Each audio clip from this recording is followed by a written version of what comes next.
Hey everyone, it's Ben Hardy here, and in today's video we're reviewing a Honda CR-V. Before we get in this video, I want to give a huge shout out and thank you to the Larry Miller Honda here in Murray, Utah for giving me some time with this CR-V.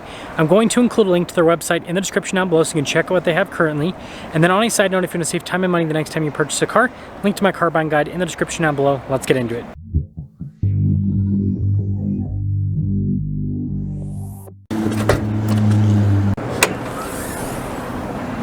Under the hood, we have a turbocharged 1.5 liter 4-cylinder that goes through a CVT automatic. Fuel economy is 25 around town and then 32 on the highway, with power outputs being 190 horsepower and then 179 pound-feet of torque. Now, before I move forward with this review, I do want to mention, if you want to see more videos just like this, then I recommend you subscribe because I post content every single day. So starting with the hood, you guys can see that it's kind of boxier with the design, especially with the sharp lines. And that theme continues with the headlight design as well. And then you guys can see here with the chrome trim, notice the grille is blacked out and you got the darker trim at the bottom. And putting it all together, let me know what you guys think about the looks here with this version of the CR-V. Now around the side here, our tire wheel setup is 235/60/18 in the front and over on the rear. And you can see with the wheels, silver with the coloration. And then I looked the fender flare design, you can see that continues along the side. And then notice we got more of that chrome trim around the windows. And then here's our full side view with the CR-V. Now taking a look at the key fob, we have our lock and unlock function. We got the remote start, we got the opening for the hatch, and then the Honda logo there on the back. Now taking a look at the cargo area, you guys can see first off we got the 12 volt here in the back, and it's actually really spacious here in the back of the CR-V. It's one of the big benefits, and the loading floor is pretty low, so you get a little bit more vertical space as well.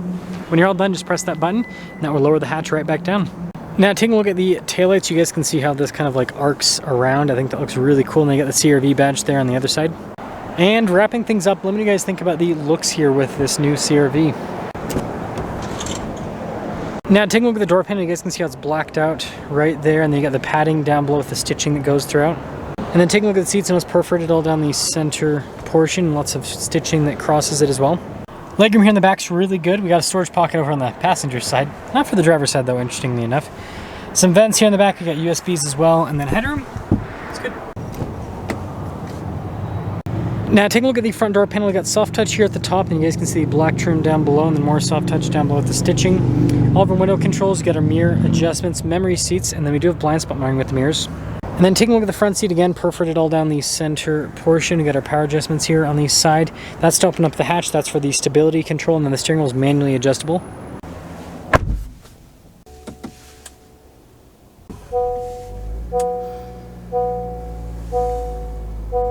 Now taking a look at the steering wheel, soft touch all around. We've got our adaptive cruise control with our steering assist. We got our volume voice command controls as well. And then you guys can see the stocks here on the back. Big digital gauge cluster here in the center. Notice we can scroll through different bits of information on the car with that. And we also have our drive mode select, which we have, a few drive modes here. But normal is what you probably have it in most of the time. Now in reverse, we do have a backup camera here with trajectory lines. They do turn with the steering wheel. And then as for the rest of the infotainment system, we got a little kind of like shortcut bar here on the side with the volume control. Overall response time with the screen is really good. So system overall, I think it's easy to use. Got soft touch here on the dash, and then you guys can see with the vents down below how that goes across. Dual zone climate controls. We also have heated seats, and then more charging ports here with our wireless phone charging pad. Got the shifter for that CVT, drive mode select with our hill descent control, auto stop start, parking brake with our brake hold, some cup holders, and then you can see a little storage right there. And the center console also has quite a bit of storage. Padding here on the top, and then I guess here's a quick look at the glove box, and then we do have a sunroof here up top. So quite a bit of glare, but anyways, 36,160 is the base MSRP after all options, 37,045. This is an EXL.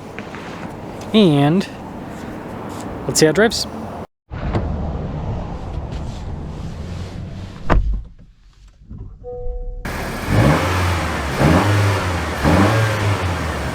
Let's talk about visibility before you set off. Here's visibility over the hood.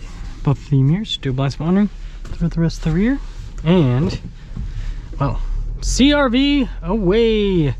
And I guess we also technically have a sport mode, which is the S here with the shifter, S mode. But yeah, let's see kind of how this CR-V with the 1.5 liter turbo performs. I did a review already on the hybrid, so figured I'd get a review on the 1.5T. If there's any other CR-V packages you want me to post videos on, let me know in the comment section below.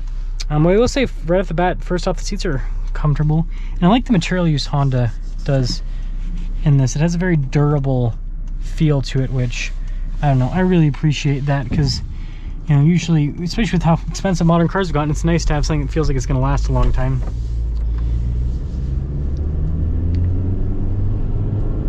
Pretty good torque right off the bat. Smooth too with the CVT, so that's a plus. Steering and handling is good too. It's got like just a torquey punch. I like it. And the ride quality is good too. It's smooth. Got it in the S mode, and bumping over the train tracks. Got our acceleration here. Ooh, good torque. Not bad. Not bad at all for the acceleration. I mean, it feels about what the power figures are on paper with getting up and moving. And being turbocharged definitely helps at a higher elevation. So, about 4,000 feet here, for those of you that are wondering.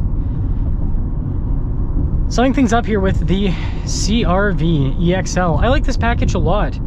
Again, coming with the wireless phone charging pad and the dual zone climate heated seats, it's got, and these nicer seats, it's got a nice interior. I think this is a good value. The only thing I'll say is I wish that Honda wouldn't be so stingy with air-conditioned seats. I've noticed that some of the other cars are kind of offering air-conditioned seats in more of their packages. I think that's something that Honda could do. That would be cool. These seats are already perforated, so it'd be easy to add that in. But outside of that, yeah, I think it drives well. It's got a nice interior. It feels, again, what Honda's trying to do with the new CR-V, it feels more upscale. They've definitely accomplished that. And again, the thing I like about this interior is it feels durable. It feels like it's going to last a long time. So let me know what you think about the new CR-V, and let me know if you'd go hybrid or if you'd go with this 1.5 turbo.